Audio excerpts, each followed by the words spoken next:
బృందావనంలో ప్రజలు ప్రతి సంవత్సరం ఇంద్రుడికి పూజ చేసేవారు. తమ పొలాలకు వర్షాలు కురిపించి పంటలు పండించేది ఆయనేనని వారు నమ్మేవారు. కాని చిన్న కృష్ణుడు చిరునవ్వుతో, వర్షం కురిపించేది ఇంద్రుడు కాదు అన్నాడు. మన భూమి, మన గోవులు, మన పర్వతాలు మనకు అన్నీ ఇస్తాయి. కాబట్టి మనం గోవర్ధన పర్వతాన్ని పూజించాలి అని కృష్ణుడు చెప్పాడు.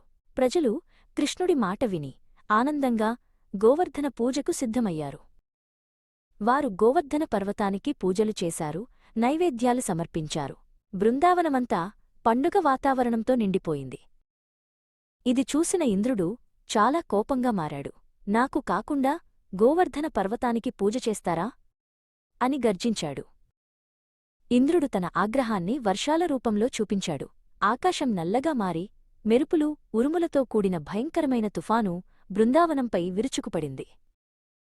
ప్రజలు భయపడి కృష్ణుడిని రక్షించమని వేడుకున్నారు. కృష్ణ, మమ్మల్ని కాపాడు అని కేకలు వేశారు. అప్పుడు కృష్ణుడు తన చిన్ని చేతివేళ్లతో అద్భుతమైన శక్తితో గోవర్ధన పర్వతాన్ని సునాయాసంగా ఎత్తాడు. బృందావనవాసులందరూ ఆ పర్వతం కింద సురక్షితంగా ఆశ్రయం పొందారు. 7 రోజులపాటు వారు తుఫాను నుండి రక్షించబడ్డారు.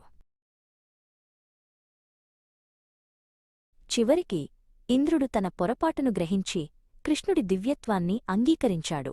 అప్పటినుండి బృందావన ప్రజలు గోవర్ధన పర్వతాన్ని గౌరవించడం కొనసాగించారు.